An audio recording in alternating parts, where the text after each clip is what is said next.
Welcome, everybody, to the Associate's Guide to Estate Administration. It's a pleasure to be here, and for you online audience as well. Thank you. This is my second program. I'm just curious how many folks here caught my first program on the Associate's Guide to Estate Planning. Oh, good. I have a couple repeat folks. And the last time, I really do enjoy participation, so feel free. And for you online at home, feel free to give the questions as well. My goal for all of you is at the end of these 2 hours of the state administration, the excitement of state administration, all I want is for you to remember 3 things. That's it. Just 3 things. And as I go through the lecture, I'm going to highlight those, but there's a catch to it. I want you to remember these 3 things in 6 months' time. Okay?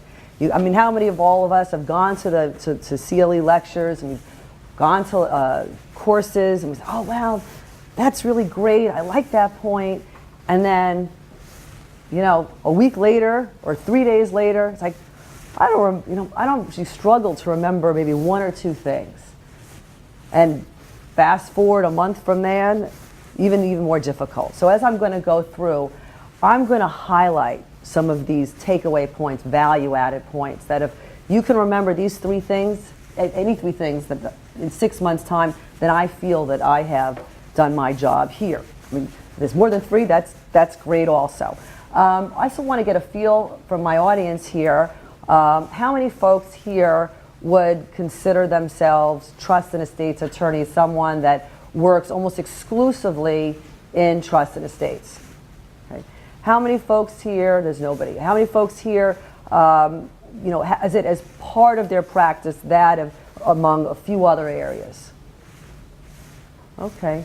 And how many people this is their first time, you know, hearing about estate administration, or have had very little exposure or experience? Okay. Well, great. So that gives me some good feedback, so I know how to, you know, talk about these topics. So, estate administration. One of the things that I do a lot of teaching, and I teach wills and trusts at Fordham Law School, and I always start out my first class to talk to everybody about the human side of estate administration. Like, you know, there's litigation, there's so many different areas of the law, but when a client is coming to you for estate administration, it's bad news. And you know, I think sometimes folks may not remember that. And one of my favorite exercises, anybody knows the game Family Feud? Right? I now have it on my handheld phone. I play it every night. I really have a good time. Not that I'm very good at it, but I do enjoy top, you know, 100 surveyed, top 3 answers. Okay. Well, I have as an exercise here, real life, it is a table of the top 87 stressful events that anybody has ever experienced. Okay. I got this list when I attended a seminar at the Heckling Institute, which is part of the University of Miami School of Law, probably the #1 or estate planning and seminar out there for folks in my business. And this was compiled, and just to get a feel. So we have the top 86 stressful events. Okay. So anybody want to, let's see if we can get the top 10. Okay. Volunteers. Top 10 most stressful events anybody can ever have happen in their life. Come on. Yes, sir. Okay, death of a family member. That's number 9. Anybody want to be more specific? No, I'm sorry, number 6. Got number 6, okay? Anybody be more specific? Divorce, yes. Divorce is number 5. Okay. Yes, sir. You know, accidents, like a serious accident. I know I have that here somewhere. Accident number 31. Okay. Top 10. We still have got the top 3. Yes, sir. Birth of a child. Birth of a child. We do have that. Birth of a child is number 17. Number 17. Yes, sir. I'd say there's like marital separation is number 10. Who said that? Who said that? That death of a spouse That is number 2. Number 2. We still have not gotten number 1 or number 3 or number 4. Death of a child. Death of a child. Number 1 answer. Number 1 answer. Okay. More. We have number 3 and number 4. We have death of a child, number 1. Death of a spouse, number 2. Death of a parent. Death of a parent, number 4. Now we're missing number 3. I want to take a guess for number 3. Moving. Okay, moving is on there, and losing a job is on. Laid off from work is number 15.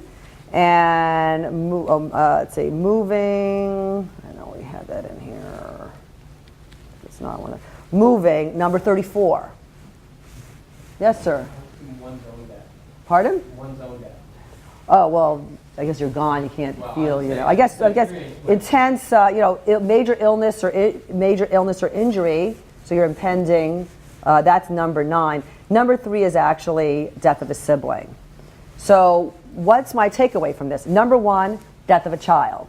Number 2, death of a spouse. Number 3, death of a sibling. Number 4, death of a parent. Number 5, divorce. Number 6, death of a family member. Number 7, fired from work. Number 8, separation from spouse. Number 9, major illness or injury.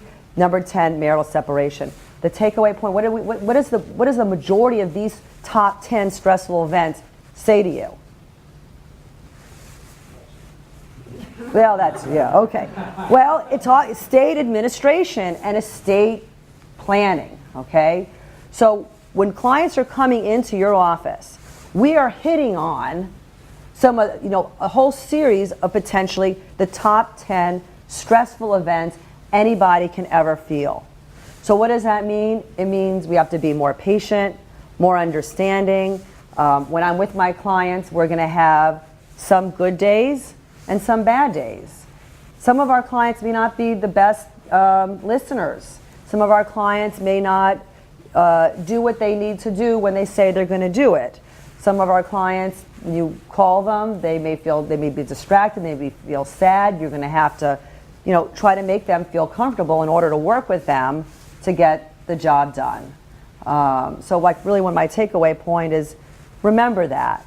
Remember that when folks come into your office. And it's very different from other types of law. One of the things that I actually like to do for my clients, I hand out these little booklets called My Friend I Care. It's not a paid commercial. It's called The Grief Experience. It's by a person that worked in hospice, and I bought like over 100 of them, and anytime I have a friend or family member or client, I like to hand out the little booklets to them because it has a lot of practical information, but it also is empathy because it talks about the grief experience, and I like it because it's more generic, and it has some very good practical takeaways, which also affects the estate administration and helps put my fiduciary, who's generally the person who's going to be coming to you, on a good track and a good head start. So one of the things in the back that I happen to like is that it has some series of do's and don'ts that I found practical. 1, don't remove and throw away any belongings for at least several months. Now, and do wait until you're thinking more clearly. You need to give thought of what you wish to keep. So that part alone, there is some legal basis to that as well, besides some practical basis, and that is until my fiduciary is appointed, whether if it's under an executor, under a will, or an administrator, if there is no will, then we need someone that has the authority to take a hold of the decedent's personal property. And if we have people just coming in there and taking it and throwing it away, that's not okay. Okay, technically, you're really not supposed to do that.